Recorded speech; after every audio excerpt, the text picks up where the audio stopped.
to be praised. Amongst a busy week, amongst a week as we balance with family, personal time, and other things. And we are reminded, Father God, that there is one thing to be thankful for, and that is the gift of salvation through your Son, Jesus Christ. So I thank you, Lord, that we have this opportunity to come before you through your Son's name, Jesus Christ. And Lord, and as we go into your word today, I pray that the truths of your word will find itself in good soil. Whatever is not of truth, Father, let it fall on deaf ears. Be with all of us as we hear, as we listen to your word this morning. Be with me also as I share your word to your children, Father God, and also pray that I speak with clarity and also boldness, Father God. We thank you, Lord, for these things that we have. In Jesus' name, amen. Oh, well, amen. Good to be here again and together with you believers in the name of our Lord. Praise the Lord, we've come to the end of a working week. And it's only by the grace of God we're able to gather today. So before we get into our study or into our devotion today of Psalm 51, I'm just going to do a quick recap on what we've covered so far. So that's Psalm 51, or Samoan Bible readers, it's Salamu Lima Se Fulutasi. Salamu Lima Se Fulutasi. So we covered the history or the context of this psalm, which was written by King David. And David wrote the psalm after being confronted by the prophet Nathan with his sin regarding Bathsheba, but also the murder of Uriah. David understands his brokenness and was in shame of his sin, but then acknowledges that he has committed a sin before a holy, righteous God. And it's from this place of David looking for mercy, it's from this place that David's seeking or pleading for forgiveness that he writes the psalm.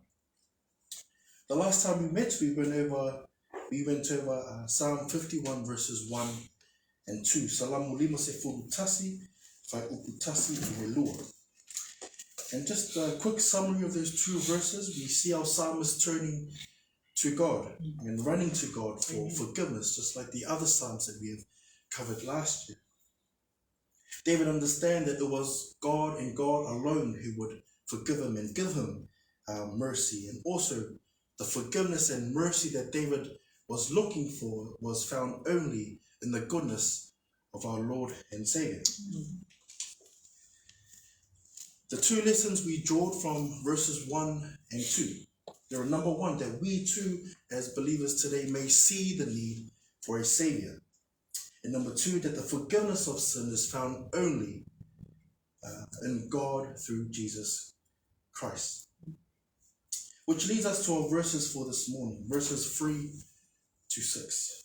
Psalm 51, verses 3 to 6. For Samoan Bible readers, Salamu lima se fulutasi, fai uputolu ileono.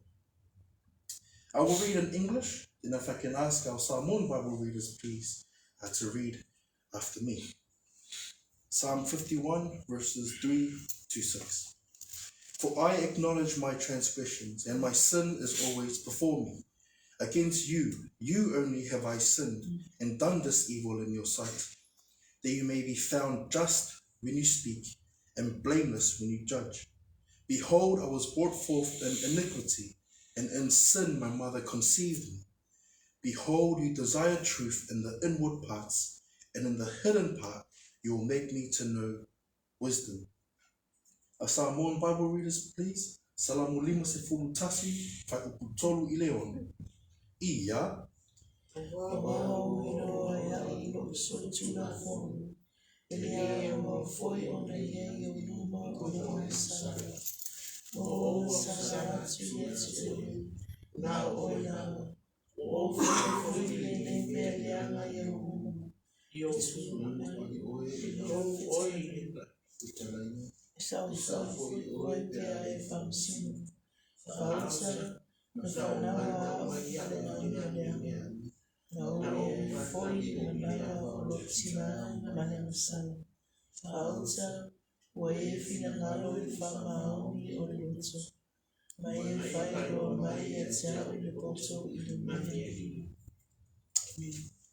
We start at verse 3. For I acknowledge my transgressions and my sin is always before me.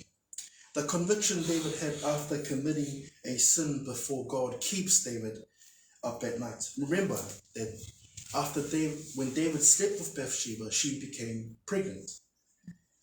And then what does David do? He tries to hide his sin. And the first time he summons Uriah and then asks Uriah to wash your feet and go down to your house. That's the first time he tried to hide his sin. Uriah didn't listen and he slept at the king's house, or at the door of King David. The second time David called Uriah, he ate with him and even got him drunk. And still Uriah did not go down to his house. And the third time, he put Uriah in the front line of the hottest battle, where he was then struck down and killed. The conviction of the sin David committed, that he tried twice to hide his sin, and in the third time, it resulted in the death of Uriah. David's sin was always before him. He couldn't get rid of it, nor he couldn't forget it. His sin was always before him. Can I have our Samoan Bible readers please read Salamu 50 whai upu wha. Salamu 50 whai upu wha. And if I can have Brother Waiwai please read Psalm 51 verse 4.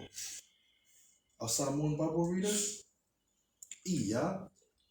O salatu ya te na o na oila. O whai foi le ne mea lea yo. E tonu ai oe I lau tana. E sao foi oe e ai whasi. Against you, you only, have I sinned, and done this evil in your sight, that you may be found just when you speak, and blameless when you judge. Although David sinned against Bathsheba and Uriah, ultimately, his ultimate sin was against God. The sin that he committed was before a holy, righteous God. And he did this by breaking two laws of the Ten Commandments. And the Ten Commandments is found in Exodus chapter 20, verses 13 to 14. And those laws that he broke was 1, you shall not murder. 2, you shall not commit adultery. Even David knew this himself. As he says in 2 Samuel 12:13, I have sinned against the Lord. Psalm 4 then continues, and done this evil in your sight. So we see that even though David sinned against Bathsheba and Uriah, David knew that ultimately his sin was against God, the holy God of Israel. And this is not the only time David has sinned against God and has acknowledged it. If we can turn to Salamu Fase Fulutasi, Whai Upu Wha. Salamu Fase Fulutasi, Whai Upu Wha. Psalm 41, verse 4.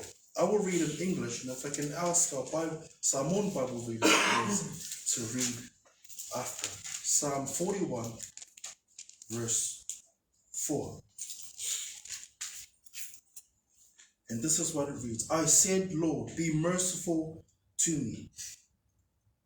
Heal my soul, for I have sinned against you.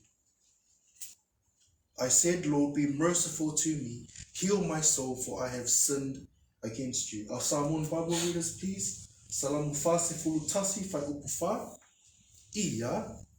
No whai atu, I o wai, I e ero whamai ate au, I e whamaro lo lo mana, a wawa o salatu I ate oe. David here commits another sin, but just like our psalm this morning, he noted that he has sinned against God. I have sinned against you, as David noted. It continues on in Psalm 51, verse 4. That you may be found just when you speak and blameless when you judge. David understood the righteous judge of God. Amen. There is no way he could defend or justify his sin against the holy God of Israel, who is righteous and just in his judgment, who is blameless when he speaks. David knew that if God were to judge him condemned, he will be right in doing so. The psalmist trusted everything into God's hands. knowing that either way, whether he's forgiven or if he's guilty, God is just in his judgment. We even see in Romans chapter 3 verse 4, a New Testament. Roma tolu fai upu fa. Roma tolu fai upu fa. I will read in English, and if I can ask our Samoan Bible readers please to read after. Romans chapter 3 verse 4. And this is what it says. Certainly not. Indeed, let God be true, but every man a liar, as it is written, that you may be justified in your words and may overcome when you judge. Certainly not indeed, let God be true, but every man a liar, as is written, that you may be justified in your words and may overcome when you are judged. Our Samoan Bible readers, Ia. Awani whawea, ia tū whakaoni e tū, awo pelo I tangata wana, peo I tūsia, ina ia tawa mea tūwina oe I awa whiana, Maria e malo e a whamasi moina oe. Even Paul alludes to the righteous judgment of God. Let God be true and every man a liar. Let God be true in his judgments. Let God be righteous in his judgment. Then Paul quotes from Psalm 51 verse 4, that you may be found just when you speak and blameless when you judge. In verse 5, Salamu lima se fulutasi fai upu lima. David not only admits that he has sinned against God, that he is just in his right, just when he judges, but also here in verse 5, he acknowledges that the sin that he committed was not God's fault. David acknowledged that his fallenness was with him since birth. David acknowledged here that he was brought forth in iniquity and in sin. His mother conceived him. Kind of like what we're learning on Thursday Bible studies in regards to the original sin. In Psalm 51 verse 6, Salamu se fulutasi fai upuon, King David acknowledges in this verse that God takes pleasure in truth, in a person's heart and soul. David no longer tries to hide or to lie about his sin. Even David was deceived himself by trying to hide and cover his sin. But God exposed his sin through the prophet Nathan. And now David longs for truth and for wisdom. How many of us, like David before he came to God, tried to, number one, hide our sins, number two, or tried to cover our sins? In the book of Numbers, chapter 32, verse 23, it says this, be sure your sin will find you out. Be sure your sin will find you out. And that's exactly what happened to David. He tried to hide his sin and cover them, only to have them exposed by God through the prophet Nathan. Let us learn from this mistake and come to God when we have sinned or fallen short of his glory. God desires truth in our inward parts, and we can confess to him who is faithful and just to cleanse us of all unrighteousness through the Son of Jesus Christ. That's our devotion for this morning. I'll pray and then I'll hand it over back to my wife for a time of worship.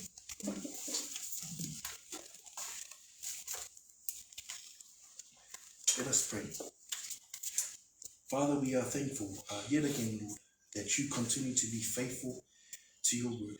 Father, and as we note through the life of King David, that David wasn't, as we picture him, Father God, to be a perfect person. He really was not a perfect person, Lord, just like all of us, that he has shortcomings just like all of us. But Father, help us learn from the lesson from King David, that instead of trying to hide our sin or cover our sin, Lord, that we come before you, telling you, confessing to you, Father, the truths of what we have committed, Father, and thankful that for us as believers that we have your Son, Jesus Christ, who we can come through and confess these sins, Father, confess our shortcomings, Lord, and you who are faithful and just, Father, will cleanse us of all unrighteousness, as it says in your word. Father, help us continue to live a life that's righteous and that's living accordingly to your word. In all things, Father, we give you glory and honor for the work that you are doing in all of us. These things I pray in Jesus' name. Amen. Can I